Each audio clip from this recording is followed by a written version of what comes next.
Hello, welcome back to my channel. My name is Tobias. I'm a basketball fan. It has been a little over a year now since I uploaded a video last that marked past just a few days ago. I could make excuses, but that's not really going to change the matter of fact, so we're just going to move forward. I want to try and get back into doing this semi-consistently, and I see no better time to start, like the beginning of a fresh new season. Going forward, I'm making no promises on the volume of videos. I do have a full-time job. I'm not a very fast editor, to be honest, and just as a heads up, these videos are probably going to be pretty low quality for a bit as I get back into the swing of things. I'm trying to go more unscripted, just have some notes with me, so in advance, I'm asking for forgiveness for the excessive rambling and maybe less than smooth commentary at times. But yeah, a full season has come and gone since I've last spoken to you. The Larry O'Brien Trophy now resides in Oklahoma City, and there's just a bunch of stuff I want to talk about, so let's get into it. People always think the NBA offseason is like this brutally slow period with no basketball to watch whatsoever, but truthfully, there are hoops everywhere for those who have eyes to see it. The Eurobasket was super fun. Germany won that. They are an international powerhouse. They took the World Cup in 2023. They placed fourth at the Paris Olympics last year. Dennis Schroeder, man, he just turns into an all-time point guard when he puts on that German national team uniform. I don't really know what to say other than that. He's just a big-time player. The Wagner twins, they're super fun, and Tristan da Silva, all Magic players, ironically, but they're all 24, 23, so they're super young. They and the rest of Germany are not going to be going anywhere for the foreseeable future. But probably my favorite watch of the tournament was Turkey. I really just thought their games were a real treat and a bit of a surprise performer throughout the tournament. I thought Alperen Şengün was awesome, truly playing like a superstar when empowered with that national team responsibilities. And other NBA stars in that vein, like Giannis and Luka, were dominating individually, at least, as well. They didn't experience quite the same amount of team success. Giannis's Greece actually getting knocked out by Alperen Şengün's Turkey. That was a pretty great game. They really walled him off, but Turkey was super fun, and I'm really looking forward to seeing Şengün hopefully carry that over into the next season. Hopefully we see a bit of a playmaking leap and efficiency leap. That'd be great. Outside of that, we've currently got the WNBA playoffs, the finals in particular going on right now. It's the Las Vegas Aces versus the Phoenix Mercury. This is the first WNBA finals. That's a 7-game series, so that's super cool. I love when these series are more drawn out. Basketball is such a variance-dependent sport, and I think you need a couple games to kind of hammer home which team really took it. I didn't like best of threes when you win 2 games and it's just kind of over. The Aces are really the story of the season, in my opinion. They went from mediocre, like 500 throughout more than half of the season, and then ended the regular season on a 17-game win streak, I believe. That's just absurd. And then you've got the Mercury on the other hand. They are super deep. That Sato Sabally trade paid off clearly from the Dallas Wings. You've got Alyssa Thomas, an MVP candidate. You've got Kalia Copper, Sabally, the deep bench. It's really not a huge surprise that they made the finals. Even though the Lynx definitely could have won that series, it could have gone either way. The semifinals I'm referring to, if not for injuries, of course. I don't want to dampen what the Mercury did accomplishing, winning that series, making it to the finals, but obviously, I think Nafisa Collier's injury at the end of Game 3 soured the possibility for the Lynx to come back and tie that, force a Game 5. That would have been really exciting.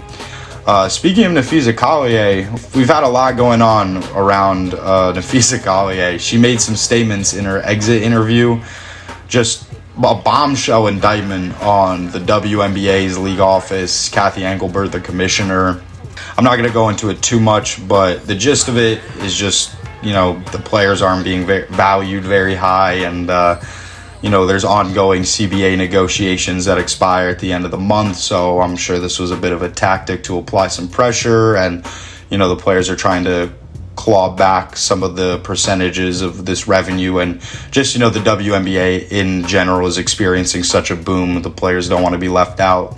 I actually wrote a full-length article on this a couple of days ago. I'll link that in the description over on my Medium account. If you're into written work, I would really suggest going and reading that. I would really appreciate it, even more so. Moving on to some of the big offseason things for the NBA, I guess the story of the offseason would still be Kevin Durant becoming a Rocket. It wasn't really a surprise. I think everybody knew he was leaving Phoenix, but nevertheless, when he joined the Rockets, they instantly shot up to becoming a top favorite for the conference and maybe even to win the whole thing. I'm going to be looking forward to a Amen Thompson leap. Hopefully that Şengün improvement I was talking about as a half-court playmaker, as a efficient scorer, because he's just, quite frankly, not right now at this stage of his career. Then you've got Kevin Durant, of course. Unfortunately, Fred VanVleet did tear his ACL. That is going to be massive for this team. Not necessarily because Fred is a world beater, but every team needs a table setter, a point guard, and that's exactly what Fred was. He really empowered these guys to get out in transition and, maximize their play finishing skill set. Obviously, KD can play make and table set for this team. I just don't want it all on a 37, 38-year-old, whatever he is at this point. I'm going to be looking towards Reed Shepherd and Cam Whitmore to step up a bit, and hopefully they can fill that gap enough, because I really don't expect VanVleet to be coming back at any point during the regular season, and even if he did, I'm not sure it would even have a positive effect at that point. So I just don't want it all on the old Kevin Durant, but nevertheless, if this team can ride the wave of not really having that true point guard, I think they're going to be absolutely dominant in the regular season and also in the playoffs. Maybe the biggest winners of the offseason were the Nuggets. This was a team that I felt was maybe stagnating, possibly in for a bit of a fall off. You have the hectic Mike Malone firing with just a few games left in the season. I thought it was all just very messy. Calvin Booth finally outed as the general manager. And then this dude, Ben Tenzer, he steps in as the interim general manager. He's also the vice president of basketball operations, and he's just been absolutely cooking this offseason. That's really the short of it. Traded Michael Porter Jr. for Cam Johnson. That's across the board an upgrade in my opinion. They've also brought back Bruce Brown, added Tim Hardaway Jr. I think this team's offense is just a hell of a lot more juiced than it was last season. And then they've also brought in Jonas Valanciunas, and they'll have back De'Ron Holmes II. He's their rookie center from last year's draft that got injured in the preseason, maybe training camp, something like that. Ended up not playing at all last year. But that's going to be providing Jokic with some much-needed rest. And honestly, when we look at how the Nuggets season went last year, even with all the tumultuous upturn right at the end of the regular season, they still ended up taking OKC, the eventual champions, to a tightly contested 7 games. And they were dealing with injuries. I mean, Aaron Gordon's arm was like falling off, straight meat on the bone, and just as a team, very gassed. So I think they're going to have a hell of a puncher's chance this coming year. In general, the West is going to be hell. It kind of always is, and especially in the past few years has just been steadily increasing season over season, getting even more loaded at the top, and throughout, honestly, there's 10, maybe 11 teams that you could foreseeably see making the playoffs in a vacuum. So that conference is just crazy. On the other hand, the East is wide open. I love what the Hawks did, going out and getting Porzingis, getting Nickeil Alexander-Walker, Luke Kennard. They also drafted Asa Newell. He's a big, athletic four-man, good defender, has some pretty decent touch and fluidity for his size. He'll be interesting to watch. They're going to be getting back Jalen Johnson, who was out for a lot of last year. I'm fully expecting the Hawks to be a top seed in the East. Maybe even above them, though, is the Magic, who I think are going to be better than they were last year. I love the Desmond Bane addition for them. We should also then just naturally be expecting some growth from Paolo, maybe even Franz. I don't expect Franz really to get that much better than he is overall as a player. He is pretty damn good, but I would love to see him actually become a reliable three-point shooter. It's really ebbed and flowed and has never really had that high of a high, but this last year was truly quite a low. I do think the Cleveland Cavaliers are probably the favorites in the conference, but honestly, as a Knicks fan, I think we could win that matchup. I'm not going to get into it too much right now, but I just think there's a chance, all right? Speaking of the Knicks, I do love the added depth that we've gone out and gotten this offseason. Gershon Yabusele, fun, versatile, like undersized bruiser, but also a stretch big. We kept Landry Shamet, who I think was a real surprise in the playoffs when we were in desperate need of some off-the-bench creation and just a spark. We got Jordan Clarkson and Malcolm Brogdon too, so there's just a lot of bench ball handling going on right now. Not a big fan of Jordan Clarkson, just a super inefficient player, but I feel a little bit better about it with Malcolm Brogdon there too, so you can kind of just have a variety of different looks. I was watching the Abu Dhabi game versus the Sixers, and I saw Garrison Matthews and Alex Len out there and was like, when the hell did we sign those guys? Genuinely don't remember, but I suppose they're there now too. We'll see how Alex Len plays. I really don't think highly of him, but we could really use more center depth, so beggars can't be choosers, I suppose. I am a little concerned about the depth of this team being so guard heavy. It has been like that in the past though, so it's kind of just a fuck it, we ball kind of thing. This team is still going to struggle on defense at the end of the day, especially in the playoffs, and as long as you have Karl Anthony Towns and Jalen Brunson out there at the same time, it's just too much vulnerability from your two most important defensive positions, that being the point of attack and your center.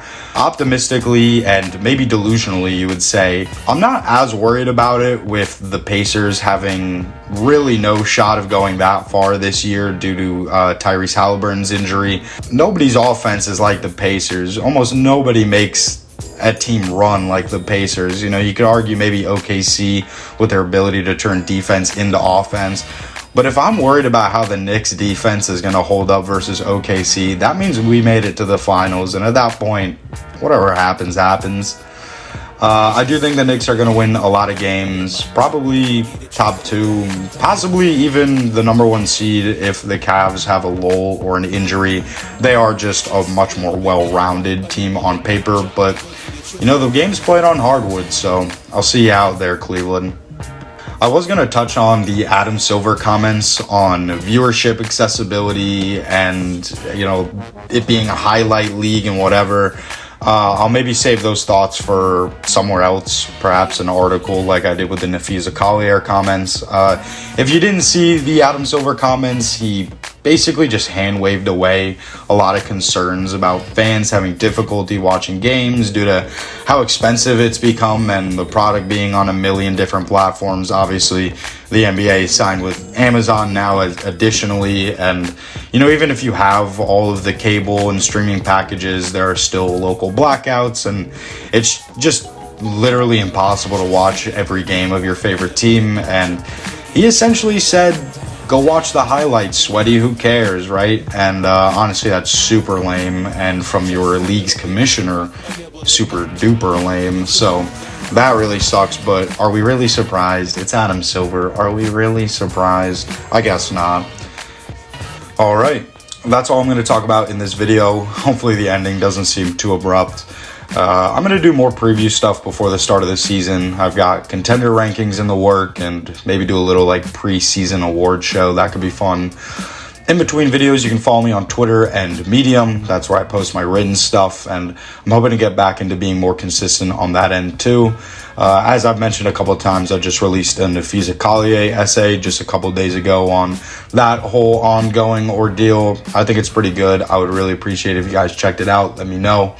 Hoping to maybe do some like listicles, more opinion stuff like that essay, historical analysis, just whatever interests me really, and whatever I'd rather write about or feel like I can't make a video about because I just don't have the capacity to. As I said, I'm not super savvy on this end, but I do love making the videos. That's why I'm back to trying to do it. And yeah, we'll see how this thing goes, right? Anyways, that's going to be it. All I'm going to say for now. Thanks for watching. Stay safe, and see you in the next one.